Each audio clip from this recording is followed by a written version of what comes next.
who's going to tell us more about what we have in store for tonight. So welcome everybody. And if you have any questions, you can put it in the chat window. And also I'm the admissions chair. So if you're interested in joining our club, and I see a few of you that come to a few of our events, I'm going to be on to you in 2023. Don't forget. Thank you. Okay, thank you, Kevin. Thanks very much. Let me tell you about this very special event that we have planned this evening. Frederic March was one of the greatest actors of the 20th century, and we will talk about his career, but we're here tonight to talk about an indignity that has been visited upon him by his alma mater, the University of Wisconsin.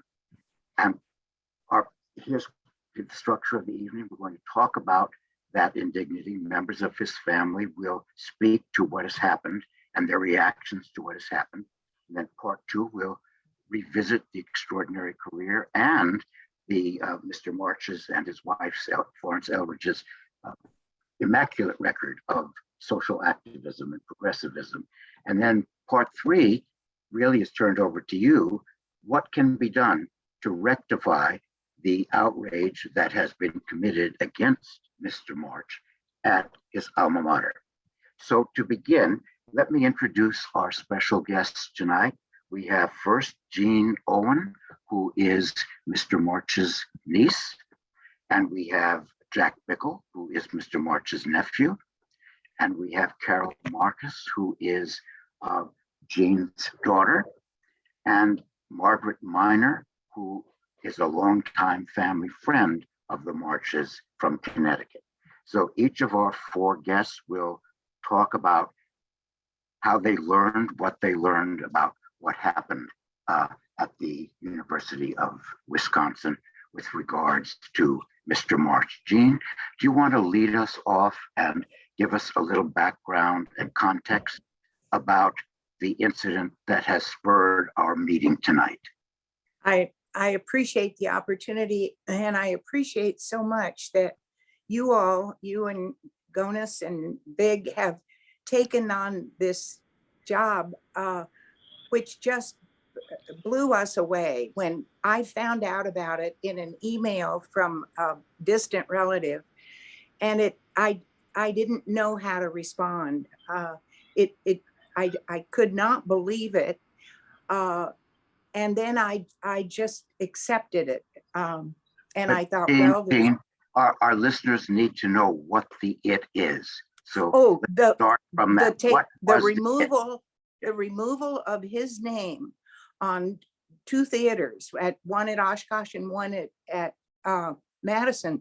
And I had been with my aunt and a lot of family members at the dedication of that theater at Madison. And for 12 years, there was a Bickle at the University of Wisconsin at Madison. Uncle Fred was the last, but starting with my father, and then his sister, and then his brother, and then Uncle Fred.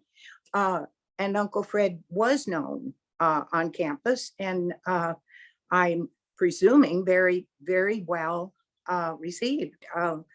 And so the thought that this could happen and that students were involved, and I have to admit, I had to let it go.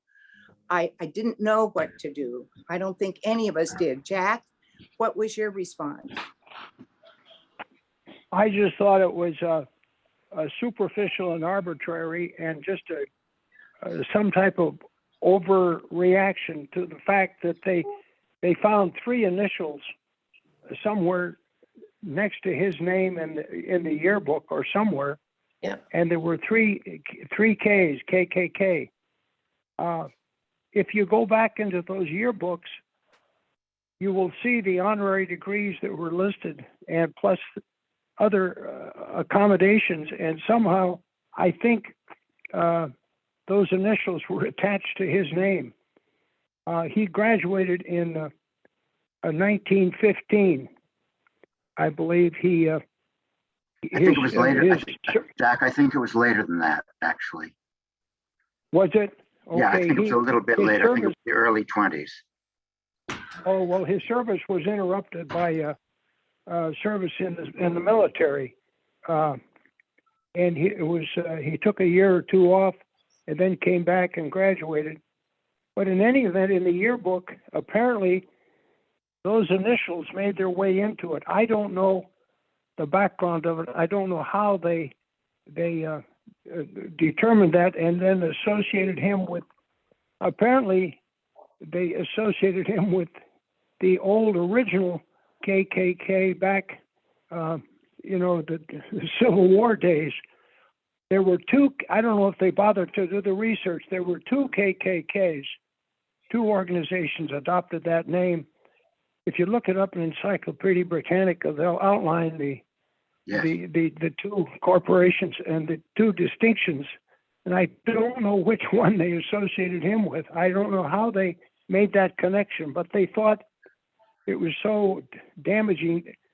They almost delighted. It was a shame. I just got this through old verbal reports and some work by George Gonas, who's been a very loyal advocate to try to correct this. But Yes, that's what they picked up, and they said it was such a smear that they could never forgive it, and they just went on and decided Yes. to take his name off. I just think they totally overreacted and misinterpreted, and I don't think they did any research on how those initials were attached and what it signified at all. And I don't know Jack, that he ever. I did do a little research on that, and I think I can Good. explain a little something. Good. There was an interfraternity honorary society with the unfortunate name of the Ku Klux Klan. It was a joke. It was not connected to the historical Klan at all. And in fact, Absolutely. there is no proof that there was a connection. It was an unfortunate, tone-deaf, childish naming of an honorary fraternity to which Mr. March was invited. He didn't seek admission. He was given honorary admission because he was such a good student. He did not That's seek. even better. That's wonderful. That's the whole story right He there. did not I seek don't know why admission. He did not seek admission. He didn't want it, but he accepted Good. it. He went to a few events. There is no picture of him in blackface. There is absolutely no connection between that stupidly named honorary fraternity and the historical racist white supremacist KKK. No connection Good. whatsoever. It was I a don't know dumb why name, that doesn't. and for the I don't know why stupidity of that doesn't stop name, it. Yeah.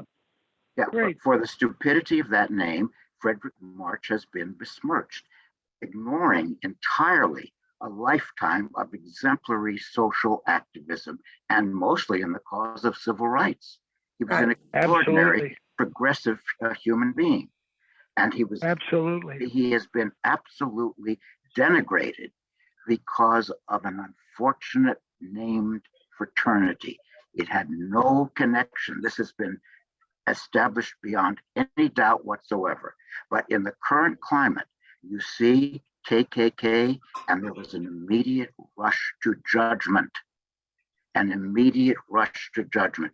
He was condemned, and I have some very upsetting quotations that may I read a few of them to you just to give you the climate of what was going on in relation to stripping Mr. March's name from these theaters in his honor.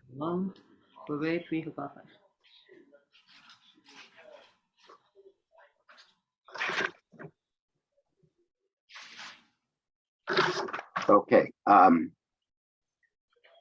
if I may read just a few, these are the voices of students at the University of Wisconsin demanding the removal of Mr. March's name from the two theaters that had borne his name, that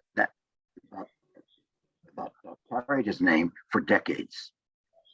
And by the way, Frederic March was probably the most distinguished graduate in the history of the University of Wisconsin, becoming one of the great actors of the 20th century, the winner of 2 Oscars and 2 Tonys, the only performer in history other than Helen Hayes to have such an honor. 2 Oscars and 2 Tonys. and an exemplary political life. A student said, "I cannot believe we are sharing our intersectional stories in a theater that honors a racist. Do not let students and the community feel disrespected in your spaces." Student number 2, this is very simple. Let's just go to the wall with a crowbar and peel off his name. Oh, God. Student number 3, as a history major, I have a great respect for the complexity of this issue. And then he immediately goes to this statement: to not remove this name is to condone an ongoing historical wrong. Student number 4, everyone knows Frederic March was part of the KKK. It was pretty well known and not hard to figure out. Pull his name off the wall. Student number 5, I am insulted by the emotional labor and deliberate harm caused by the union's decision that it needed to call a forum to discuss this matter. We don't need to discuss it. This entire union was a kind of memorial to rich white men. The time taken to study this issue is an actual violent act toward us. Next student. The name is rooted in white supremacy and racism. Next student. The pervasiveness of racism is physically staying in the building. It should not be that big of a conversation. If students say, "I feel uncomfortable," then that should be the end of it. Our needs are first. This is a space for students to learn, not a space to honor people who died a long time ago. Oh. That's the opposition. I do not like any of those. I do not feel any of those, and they make me sad that people of my age are saying that kind of stuff and they do not know what they're saying. I'm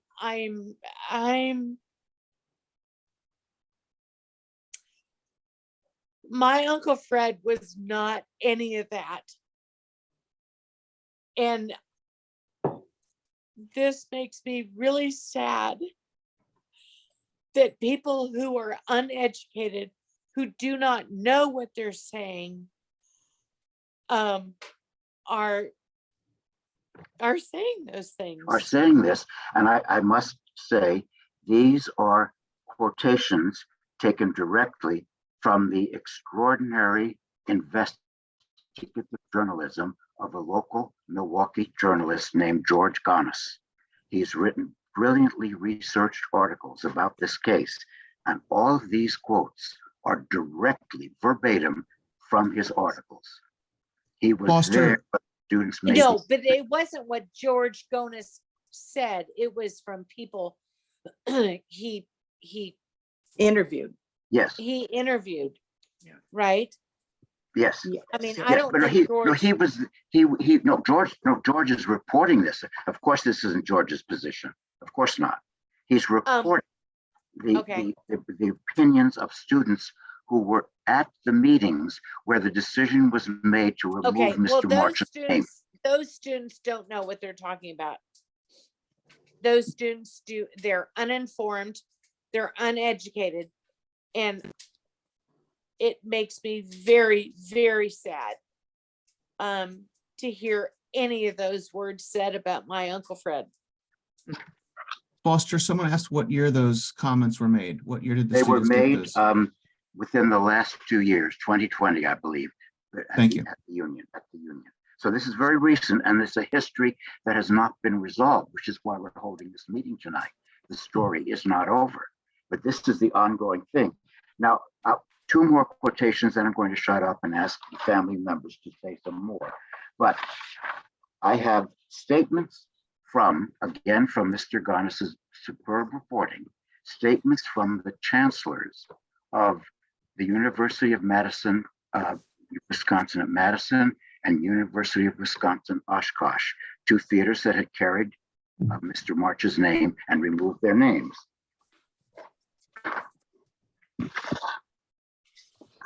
Okay, that's here.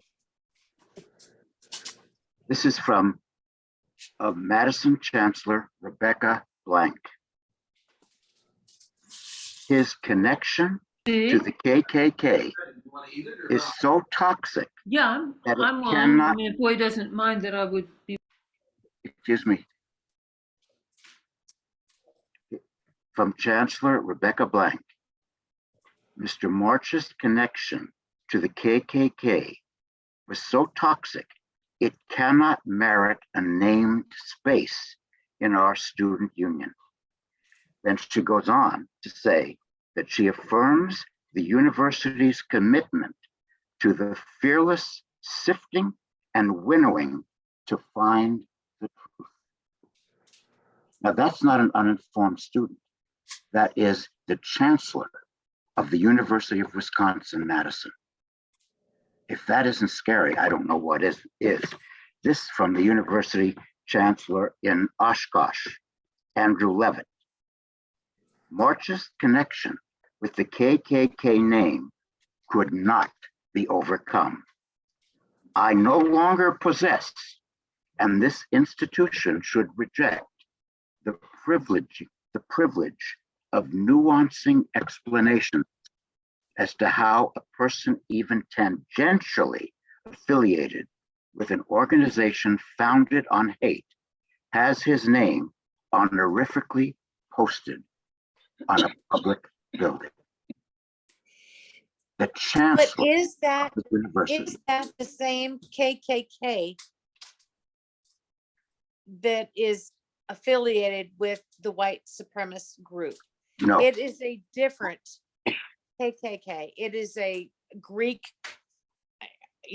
I mean, I'm sorry that it has those initials, but that is not the same KKK. it is not the same KKK, Carol, and that has been absolutely proven by Mr. Gonis's research. The Well, then- KKK we're talking about, Carol, is a poorly named honorary fraternity. It was a bad judgment on the part. Now, at that time, in the late teens, the KKK would not have had the same impact, the name of it, as it does now. It wouldn't have had it. So in a way, it was a name founded in innocence. And when the But then real KKK Why came have they, down, because there was no KKK, they established their own organization. If they'd had one with the KKK, Mr. March was an honorary member of, they wouldn't have needed to establish one, because that organization was not in any way racist.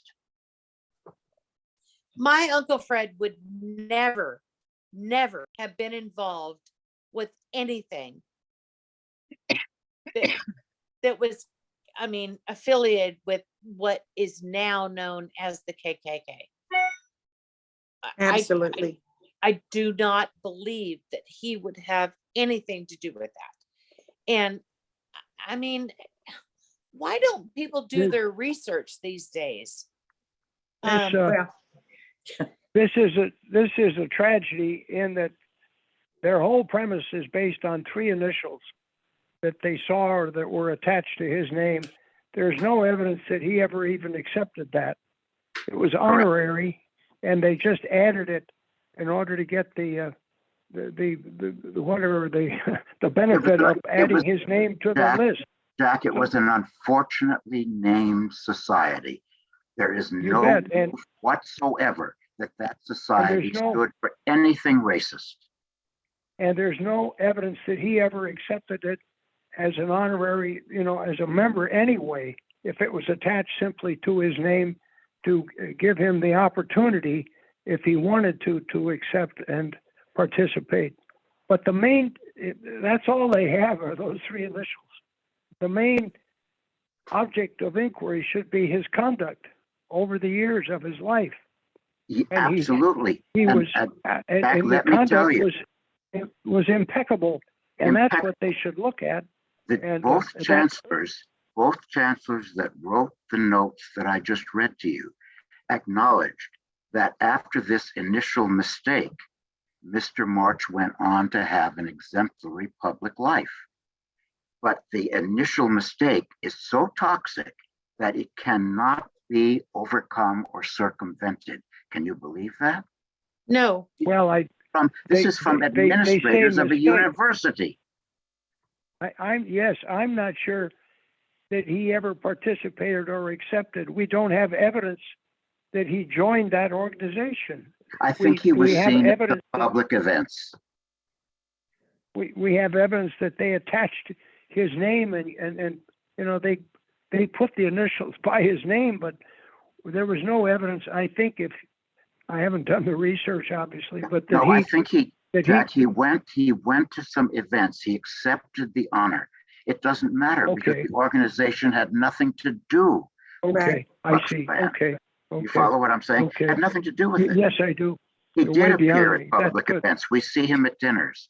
He had nothing to do with the noxious white supremacist group. I see. The Okay. history is the Okay. KKK.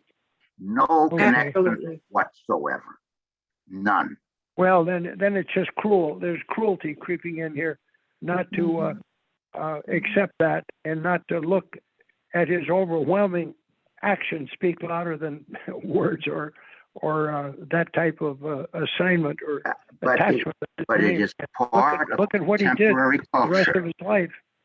Yes, but it is It's too part of bad. contemporary culture in which It is. one mistaken word or one unfortunate word can cost you a reputation or a career. The rush Well, to and the sad thing is that people sort of jump on it and relish it. They sort That's of get excited about it, and they sort of enjoy the cruelty of the attack, and it's as though it makes them feel better. They can absolve their own guilt or bad feelings by jumping on someone else. But this absolutely. I can't very, believe that very the unfair. university doesn't have a record of what that group really was. You would think they could go back if they cared and check it out. Mr. Ganas, the brilliant journalist, did go back and check it out and answers a question. There is no connection. It is proven factually. The university may even acknowledge that, but they cannot get beyond the demands of the students to vilify a man they assume to be a racist. That's a disservice to the students. Yes, why don't they well as to your family. why don't they find some other students who feel otherwise, who have a more rational approach to this? Maybe they could offset that with I mean, why are those students the ones who dictate the policy of the university? Why don't you open it up and find some other students who feel otherwise? People that will look at his conduct speaks much louder. Look what he did the rest of his life. It was exemplary. He served in the White House. He took USO tours. He had State Department assignments. He spoke in the White House at the Nobel Prize winners at the request of the Kennedys. JFK and his wife, they had a dinner and he recited the Gettysburg Address. I mean, what kind of honors do you expect beyond that? And then he had overwhelming, they sent him overseas as goodwill ambassador on State Department tours, he and Anne Florence Eldridge. I mean, that's where the man was. Goodness, that's the type of person he was recognized as, not this reaction of these students to three letters. It's too bad that those types of voices control the action of the university. And the university is no doubt intimidated by those voices, afraid themselves of being tarred with the racist label. Because now racism is spread that the word is used very widely. Well, our country's in trouble. There's no question. If if the university, just buckles and is so intimidated, they can't they can't stick up for the truth and the justice and the right. That's what our country was founded on: a little integrity, a little exceptionalism. They didn't just innocent until proven guilty. Absolutely. Listen to this now. This is a brilliant comment from the actor James Cromwell. The Cromwells, Very also close friends.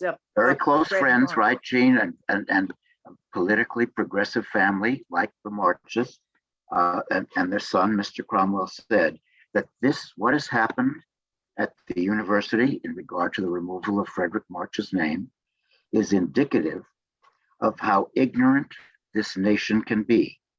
We have become a nation in amnesia, a culture not aware of our history.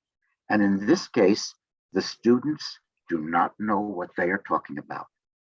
There can be such knee-jerk reaction on campuses along with the wrong kind of political correctness. If people do not know the history of the country and who stood on what side of this question, they are incapable of being effective in fighting racism in the present. Amen. good. Well said. Well Isn't said. that beautifully said? Yes. It is. And just look at the life he led. And when he married my Aunt Florence, she was just as humanitarian as he was. And they married in 1927. So that for the rest of his life, she had an influence, a strong influence over his conduct too.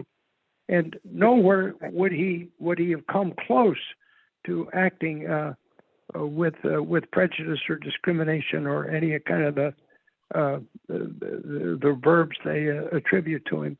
They were a committed pair, and they planted the flag of humanitarianism way up on top of the mountain, and they did it by action.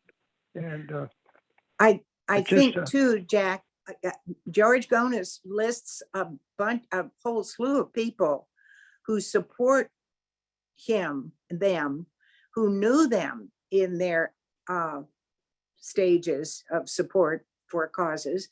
And I think that's an important list. Those are people that are revered and honored, and they're honoring Uncle Fred. Yes, Absolutely. including Harry Belafonte, I might say. Well, Including and Harry Belafonte.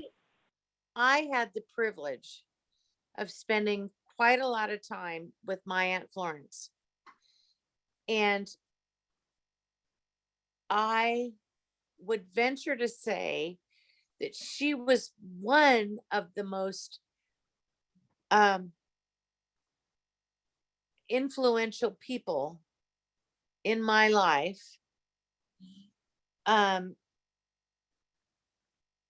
I learned a lot from her.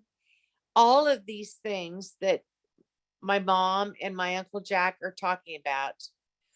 I mean, she was incredible. And yes, Uncle Fred, I knew a little bit, but he died when I was 8. But I spent a lot of time with my Aunt Florence, and she was an incredible woman. And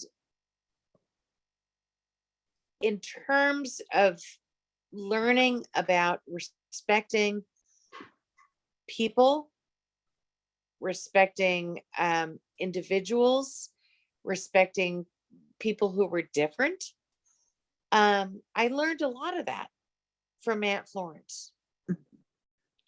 And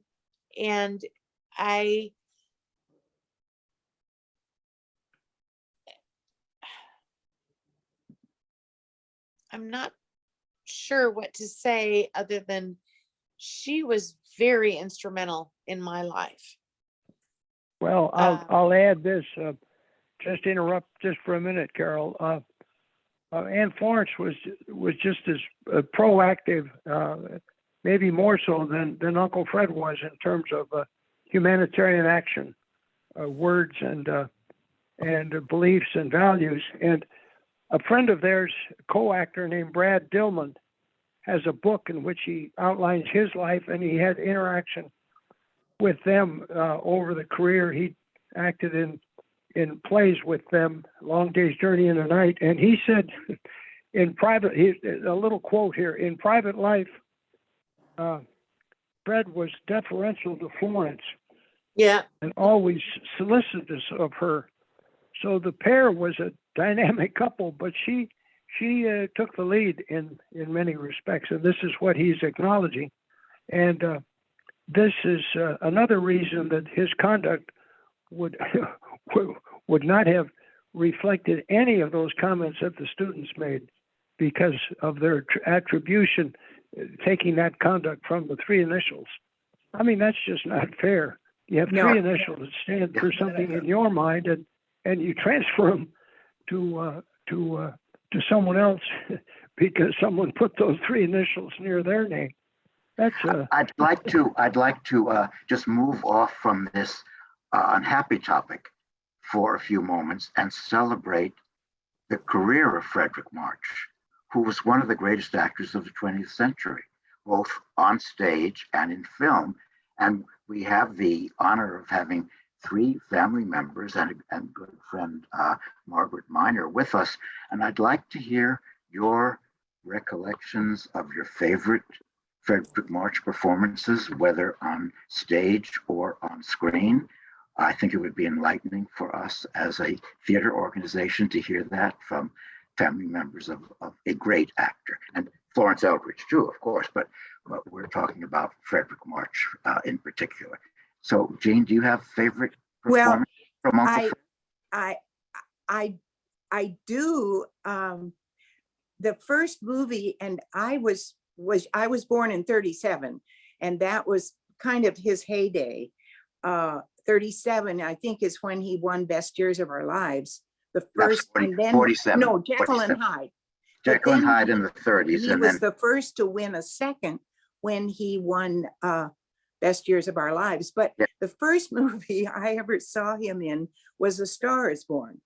And I just dissolved into tears because at the end of the film, if you remember it, he walks off into the ocean and drowns. And I said, that's my Uncle Fred. No, he wouldn't do that. It was a mistake in a way for me to be there. But that was the very first time I saw him on film. I loved Bridges at Toqueree, as I told you, Foster, that, and if I can just share this small moment, but I was on the set for Executive Suite with my father, and Bill Holden called my father over, and of course I went, and he said, Harold or Mr. Bickle, you've got to get Freddie to do the part of the Admiral in Bridges at Toqueree. He said, it will take an actor, a person of great compassion to do that part. Uncle Fred did do that part. And my father died before the film was released. But, and after that, my husband was a jet pilot in the Navy, which is exactly what Bridges at Toqueree is all about. And that was a very poignant time for the two of them to share. My husband had done it and Uncle Fred had filmed it. So, and then the only time I ever saw them on the stage was Long Day's Journey. I was 18 and I was in the third row. And again, I was overwhelmed at the end of the play when they came out for their stage bow. My aunt had not changed into my aunt. She was still Eugene O'Neill's wife in that fog. And I burst into tears. And I attribute that to their acting, not, anyway, those were some of the experiences I had with them and their theater life. the privilege of seeing them in Long Day's Journey, those are two of the most celebrated performances of the 20th century. Well, it was I, a Jack saw it too, I think. Oh, I was discharged from 4 years in Navy service in New York, just fortunately at the same time that the play was opening. And earlier, 4 years earlier, I had seen Jose Quintero's The Iceman Cometh, in Circle in the Square.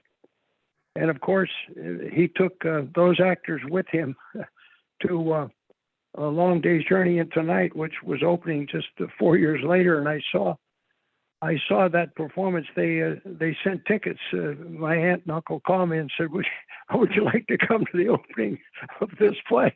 And I said, oh, wow. And so I was there with Gene. And if you know Another this, Gene, the closing, if you know the closing of the play, she comes draping down the stairs with dragging her wedding dress, and she goes through a soliloquy about what her life was like, and she says everything was beautiful after I married him for a while, and then I met James Tyrone, and it was so lovely, something for a while. And she stands there looking up into the balconies, and the curtain drops, and it was dead silence. The silence was just deafening, and it went on and on and on for an extended period of time. And then all of a sudden it exploded, and people just jumped out of their chairs and cheered and jumped and shouted. They couldn't take it. It was just overwhelming. When we went back, then of course the curtain came up, and they had unlimited curtain calls and standing ovations. And when I went backstage, she said in her dressing room, she said, Jack dear, she said, I've never experienced that before. When the curtain drops and that silence was so prolonged and so deafening, I thought we flopped. She said, I thought it was a total failure. I thought it was just too much, that they couldn't stand it. Just the opposite. She said, I just almost came to tears. I thought, after all this hard work, how could it happen? And then suddenly, she said, it exploded, and I suddenly realized that everything was okay. But anyway, that's just a very dramatic, once in a lifetime moment, and we were there for that. Oh, And you that I want to make it add so too. vivid for us. My uncle was a warm human being. He was a father to us when my dad died. My dad died in 53. Gosh, he was only in 66. his early 60s. Yeah, 66. He had cancer. It just overwhelmed him. And Uncle Fred would come in, and he came out for the weddings, and he came out just to check in and be a father whenever it was necessary. We had some family troubles, and he came out and gave counseling and told us who to see and what to do. He's just a warm human being. That was who he was, and he projected that. And it was just he's the kind of a man that people identified him with just somebody they wanted to be around. He was given the credit at one point for being one of the 10 best conversationalists in the world. And that was because he listened, he cared, and he would listen to what you were saying, and he'd join in and respond to what you were talking about, not to what he wanted to talk about. It was just, he was an exceptional human being. And that is a shame that, that gets all lost and overlooked here by these people that pick up on their association with 3 letters. It had nothing to do with him. That's the furthest of the. When I was in college, he came as my father to the father-daughter dinner in my sorority. And I really, most of my life, I'm not sure I totally appreciated his his fame, so to speak, as an actor. He was just my uncle, and in a way, my friends growing up, he was their parents' actor, not a my age. And then as I got older, so I kind of missed out on being a part of his heyday. But gosh, there were a few times when I realized this is a great man. First of all, he's my uncle, but he's also a great man, and people go out of the way to come up and talk to him. Anytime we were in public, they would come up and say, I loved you in this, or whatever. And he was always so gracious to everybody, anybody. And I'll jump in with the family. He was supremely modest. He never talked about his movies. He would come into the family, and it was really all about us, all about my dad when he was alive. They were just great buddies and great humorists, and just they got along beautifully, and so did all the family members when they assembled. But he never talked about his movies. He never bragged at all or even discussed it. It was always just taken for granted, and he would avoid attracting attention to himself. He lived that kind of modesty. He was comfortable in his fame, and he took it lightly, it sounds like. You He bet. took his Exactly. great success Exactly. very lightly. It wasn't something heavy, and he didn't enforce it on other people. Exactly. But he took it Exactly. seriously. I was there when he was rehearsing at one point. Yes. And that was an experience.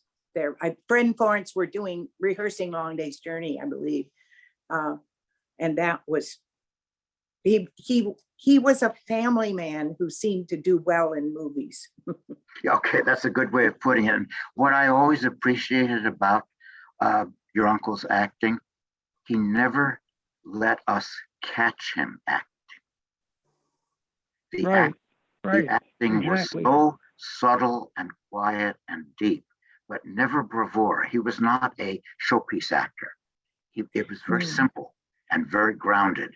Gene, we were talking the other day about that great speech in Bridges at Toko-Ri, and the speech is actually the best acting I've ever seen of Frederic March in a career, with great performances, when he says, speaking the obituary for soldiers who have died in Korea, where do you find such men? And the depth with which he said those simple lines is searing and unforgettable. Where do you find? He was staring out at the planes being launched. It's just unforgettable. You're right. Unforgettable. Where do we get such unforgettable? And that was the compassion that Bill Holden felt that That's- part needed. he was right. That's right. And that's He was because right. he believed it. He believed it. You know, he would absorb these things, and he believed them. He wasn't just spouting lines. He incorporated them into his being, and he did that with his parts. You're Absolutely. right. Absolutely. Before we take questions from the House, and we certainly do want to do that, Margaret, do you have any guidance for us about what we can do, whom we can contact in order to correct this deep injustice? Am I unmuted? Yes. Yes, you're there. Okay. Well, your Uncle Fred, which someone referred to Freddie, our families were friends. The children were the same age, played together, and families visited in the country, in Connecticut, and in the city, a little less so in the city, but also in the city. I was aware as a child that they had trouble relating to being accused of being communists, and that they had to clear their name. And one morning on our kitchen table, I found a large bound manuscript, which they had prepared for everybody in Hollywood and the New York Theater, which was an outline of their case, of their innocence, and the falsity of the charges that had been brought against them. I must say, in those days, you never got out from under the cloud entirely. But let me just tell you how I heard about this, and then what I found out you can do. Yes. And by the way, they were Freddie and Florence, and you notice Freddie, but never Flo. I don't think so. No. But Margaret, I just want to stop for a minute because you make an important point that I don't want to let go. They were falsely accused of being communists, and they had to It was very bad back then. protect their name, and it did. For a while, Frederick March was graylisted and was having trouble finding work because That's falsely accused. And here again, after he's been gone for so many decades, he's being falsely accused. Yeah, I was thinking you can't win when he's alive. He's too red. He's leftist. He's a communist. And now that he's dead, they say he's a racist. Ridiculous. I read about the problem. I first read John McWhorter's column in the New York Times by accident, which focused, and McWhorter has come back to it. He focused on this unfortunate and unfair smear of a great actor. And I read his column, and I have a little more faith in the students. The first place I wrote was a student newspaper in Oshkosh, the Titan, and had got a very good reporter there who since then has won a National Hearst Prize for her investigative reporting on this Frederick March case. Best Really? reporting, yeah, best reporting by a student newspaper in the whole nation, and it was on the Frederick March case. Katie was, Bravo. yeah, she was Yes, really that's great. good. She's still there, so she's someone I do check in with. So I wrote Katie. I wrote those idiot chancellors. I got and the Titan. They published my letter. That's how I got to know George Goddess.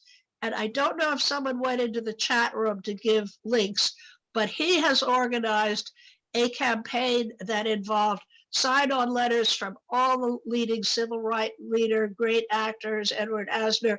So he has a big sign-on list. He helped to arrange events there. Turner Classic Movies did a Frederick March night recently. And Progressive Magazine had an article. In Connecticut, I think of his home state, his summer state, Tom Condon, who's one of our leading journalists, and he did a long piece on this issue, on the Frederick March case, and Freddie as a Connecticut person. And there was also a radio show following that. The one thing I had pointed out was, when I first read McWhorter's piece, Freddie, are you crazy? Because, I just remembered as a child, people said, oh, they're so far out. They won't join the club. They had a new club in Connecticut. They won't join the club because the club won't let Jews in. And, that's also far out. They stood by. They let their children go dance at the club if they wanted, but they stood by. In our little communities where there were, hands full of actors and farmers, that was quite a talked about stance. So my experience with him, knowing him personally, everything you say, was the sweetest man in the world. As an actor, I was really, he didn't have to be an actor playing a regular guy. I looked at Best Years of Our Lives again recently. He just was a regular guy. It just was. Yeah, just such a beautiful performance. I did see him very late in his career, and he wasn't feeling well, and he was hard. He was working hard. But there is still, through George and my very angry letters, but 99% George, there is a campaign ongoing. I know there's a list right now that is being circulated where how you can write the governor, how you can write the chancellors. What's her name? Rebecca Blank has moved on to Northwestern. She was outrageously condescending, and her letter she wrote back to the New York Times, to McWhorter, and it was a little toned down version of the kind of quote you were giving.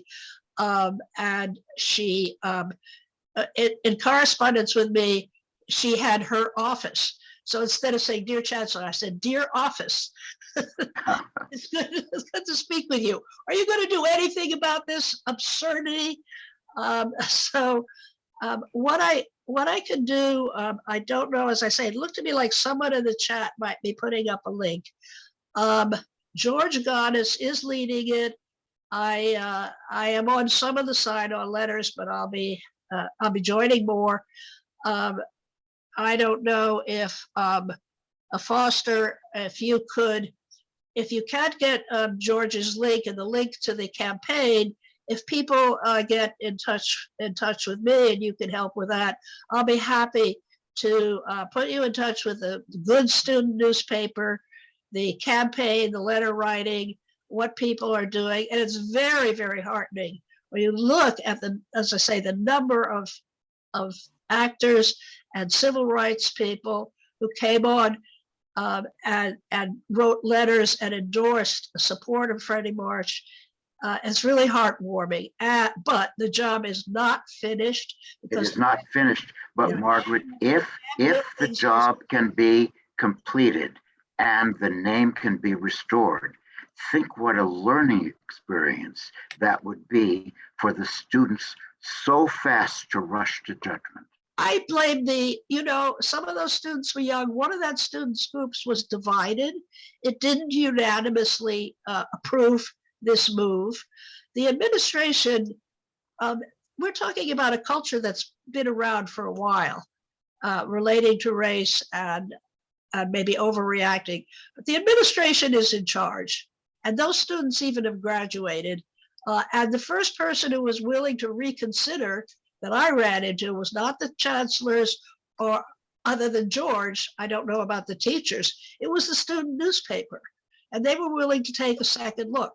So I'm sort of standing up for the students here, even though obviously a bunch of them were complete idiots. I could even tell you more stories. But on the whole, certainly the student newspaper in Oshkosh has been very supportive and careful. And I'd be happy if there's a breakdown in communication and the link with George and what's going on there. I'd be happy, Foster, either through you or through anybody, to give people the information. Thank you, Margaret. Thank you. Magda or Kevin, whoever's in charge, do you have questions in the chat room or people are listening who want to ask something? Magda. Yes, Kevin, I think if people raise their hands, we could start taking a couple of questions. We have time for questions. First one up, I see Susan, and then Bettina. And Bettina, we need to see your cat again too. So. Oh yeah, Susan you're on mute. I just want to say my daughter graduated from this university, and way before this time, that's why I asked what year, and I don't recognize the university. I'm like really disturbed. University of Wisconsin-Madison is and always has been a very liberal place and a welcoming place. And Miss Blank was not the chancellor at the time when my daughter was a student. And I'm fairly disgusted hearing all of these things. I loved the school. I did not attend it, but for my daughter and anyone who attends it, it's a wonderful place, a very nurturing place. And so this is disturbing to me. I don't recognize it like a different. Bettina had a question. Bettina Paley had a question. Is there any contemporary performer or a person who is popular among young people who would be willing to go to the university and speak to the students? Somebody who the students would be anxious to see in person, and someone who could talk to the students about this situation. Brad Dillon was in Long Day's Journey. Is he still active? I'm afraid he passed. Oh, okay. Unfortunately, he passed way too young. You're right. Yeah, So he he was a fan, and he would have been ideal. Thank you. Good.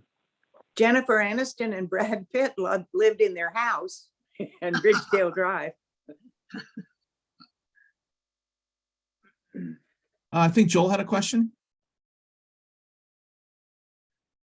say that's a really good idea, and I'm sure we could think of someone, maybe some of the younger members of either the Black musicians whom he knew and Black actors. They Uh-huh. have, it seems to go down in families, and possibly a couple of other, some of the civil rights people. They Right. have young people now that I think students would want to hear from. You can, some of the organizations that are working on this situation, can they contact some of the people who might be good spokespeople to go, you know, to that the students would really want to come to see? That's an excellent idea. Excellent. Very. Okay, Joel had a question. Couple of people Yeah. on this call and One then sec. more. Joel had his hand up next. Can you hear me? Yes. Yes. Two things. Andre DeShields graduated from Wisconsin and has had a great success lately. And I think that he might be an ideal spokesperson. Mike Farrell, I understand, has been outspoken about this. And that would be another person who might be able to get students' interest. And the other thing that I wanted to put out there is that Rocco Steno put out a little thing in the chat that I read about the Lambs taking a position. And I think the Lambs, being the oldest theatrical organization in the country that helped create Actors Equity and SAG-AFTRA, and to have the Lambs put a letter out to each of these organizations and to the Players Club, and to say, this is a man who had an incredible career, an incredible life, and an incredible legacy, not only as a performer, but as he met with Martin Luther King in Harry Belafonte's apartment the night before a march into Alabama. He was someone who stood up for all sorts of people whose several of them, their children have spoken out, because the March family helped to make it possible for a Black performer in Washington, D.C. to give a famous concert. I think it would be wonderful for Mark and for Kevin to craft a letter to these organizations that are the major building blocks of the entertainment industry, and say, it is time for Actors Equity to write a letter in their newsletter to all of their members, for SAG-AFTRA to say the same thing, that it is important to stand up for the truth, and it is important to stand up for a man's good name. And I think that the Lambs could be providing, it's wonderful that this event has happened, and I think that the leadership that the Lambs could give would be something for great pride down the line.